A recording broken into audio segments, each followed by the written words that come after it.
ideal kind of world, and perhaps you could let me know if you're with me on this one, but I would love to wake up every day with a feeling of peacefulness and confidence. That would just be the ultimate for me. Perhaps there's a few more things in there as well, but ultimately feeling of peacefulness and confidence to go forward with whatever the day may bring me. And so that's where today's energy center is that we're focusing on. So it's the solar plexus, or the Manipura chakra. This is kind of a bit of a nemesis for me, I suppose. It's been my toughest one to engage in my yoga practice, and I'm sure that many of you may feel the same. It's quite a flippant word that's used a lot in yoga class. Engage your core, engage your core. And at the start, I'd always be, oh yes, I am. And it's only when you start to delve deeper into this yoga journey and into this yoga practice that the realness of engaging the core comes in. And it's no mean feat. So let's have a look at this core, at this solar plexus. Let's look at things that perhaps we could do to keep that flow going and that chakra spinning. So it's the Manipura chakra. It is solar plexus. So we have come up from our sacral chakra, and it's the next one up. So it's number 3 on the chakra journey up your body. So the way that you can sort of start to feel if your Manipura chakra is feeling imbalanced is, yes, lack of self-esteem, lack of confidence. It's, if you think of your core and where that fiery spirit comes from, that is when you know that you've got the imbalance, is when that's lacking a bit. So it is actually the fire. So fire is linked with this one. The color yellow.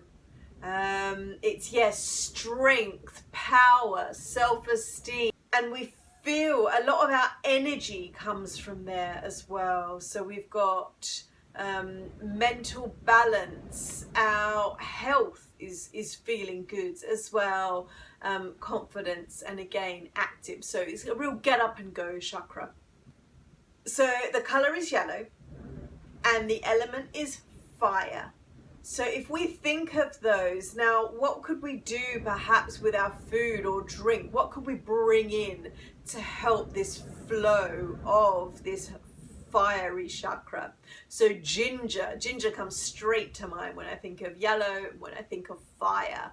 So ginger, turmeric, mint, milk thistle, lemon balm, they're all wonderful ones that could come in, that could add into your foods or drink to help with that. Crystals, so we've got amber, beautiful amber, and citrine, lemon quartz, tiger's eye, and those kind of crystals. Again, we're thinking of this middle part, so we want to get things around there. Perhaps if you were laying down in meditation, you could place some crystals around that area. Essential oils, so some nice smells that you could have around if you're feeling lacking in this area. Some frankincense, sandalwood, beautiful, I love those smells. So we are looking at, and rosemary and rose as well, but I really think frankincense and sandalwood are real ones that are helping with firing up this one. So we want to have that feeling of control over our thoughts, and I feel that that really goes hand in hand with engaging the core and engaging those core muscles when we do come over to the mat. So we would start to look at then bringing this a little further, aside from the smells and the food we eat and the crystals we could hang around us. Bringing that onto the mat, and perhaps some meditation too. So the mudra, or the hand gesture that is associated with the solar plexus or the Manipura chakra it's called the Rudra mudra. So it's just putting an R at the front of the word mudra, so that's easy to remember. What we're doing here is leaving 2 fingers up. So we've got our pinky up in the air and we've got our middle finger up in the air. Okay, so we've got those 2 up and then we're left with these 3. Okay, so we have got the thumb. So if you place the pad of your second finger to the top of your thumb and then we bring in this 3rd finger and we place that at the top of the thumb as well. Okay, so they're both resting on the top of the thumb there, and we're trying to keep these other 2 up in the air. Okay, now see how you feel with that. It might feel a little strange because it's not something that we normally do with these hands. So it might feel a little strange at the start. So if you are feeling strong and powerful, then you could perhaps do a little bit of Kundalini and keep your arms upright here as you started your meditation or your chants. Also, we could bring it down, so you can bring it down to the front to sort of go in line as much as you can with that chakra point. Or just like we've done with our other meditations, and rest it upright on our knees here. So you're sitting in a nice easy pose and spine nice and straight to help with that flow. And then we can begin with some chant. So the word or the mantra associated with this chakra is Ram, R-A-M. So just like we've done for the other chakra points, let's do a little chant of this one together. So if we breathe in for 4, once we get to the top, we're going to release with a nice long Ram.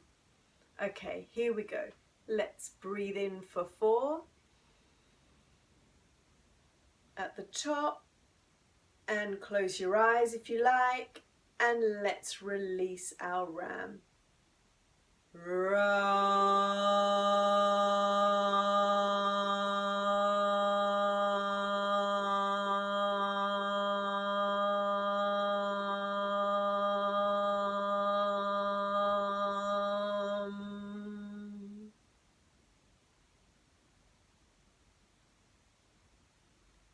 And as you're chanting the Ram, perhaps you could feel the fire energy engage your core and just start to focus on that point, firing up that point in there.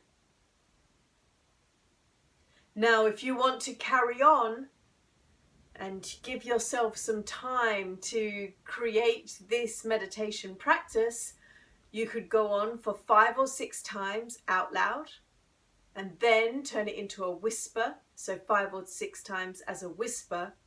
And then again in your head, just repeating them in your head. And then we can come back a cycle and do them out loud, whisper in your head. You could carry on as long as you like with those. So the next part in firing up your Manipura chakra would be to take that onto the mat.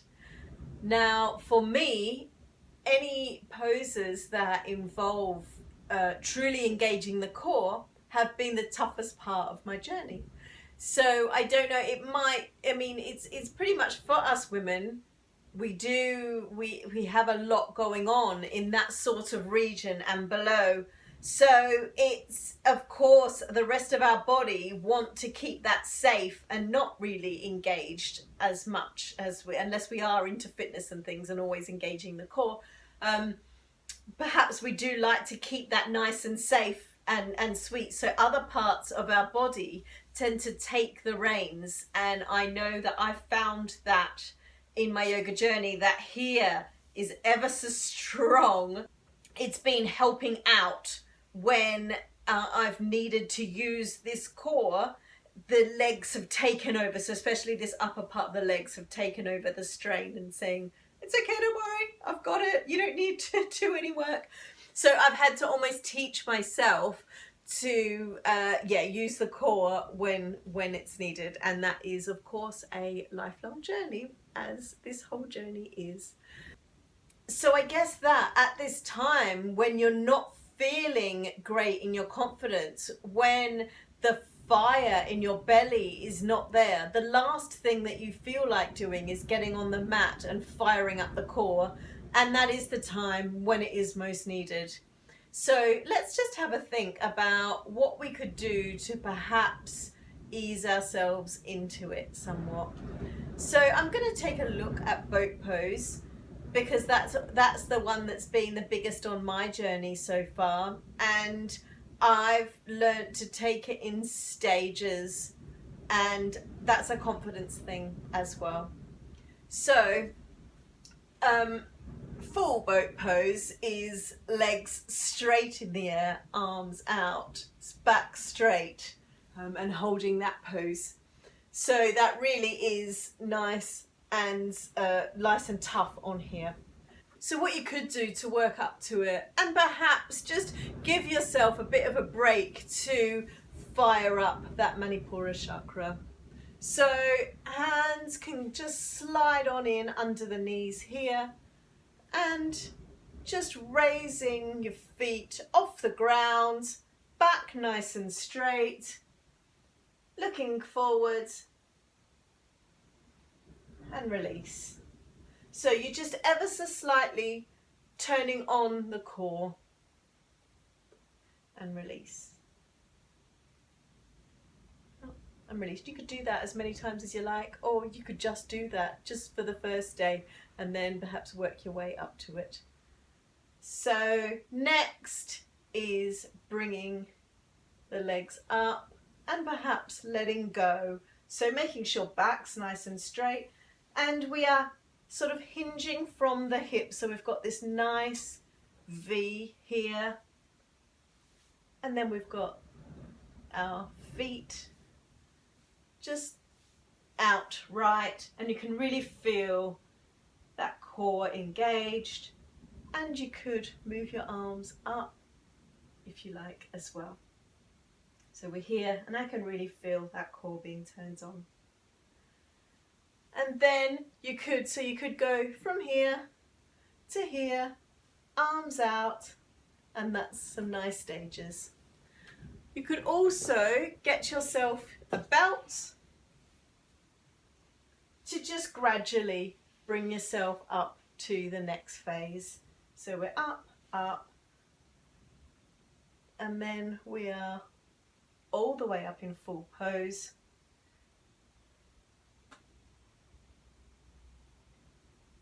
You could release that and up, and we're there. So that's just one of the many poses to engage the core. Chaturanga's a good one as well, and maybe even the chaturanga to plank to chaturanga to plank to just really fire it up. I'd love to hear from you. What poses perhaps that you use to help with your self-confidence, to help to turn on this chakra and really have it spinning nicely and in line with the rest of your chakras. Maybe what incense you're burning or oils you're burning in your life that helps with this solar plexus chakra. Thank you again for joining me today. I would love to hear your comments. I would love to hear about your journey, and I say thank you, and I will see you on the next one. Namaste.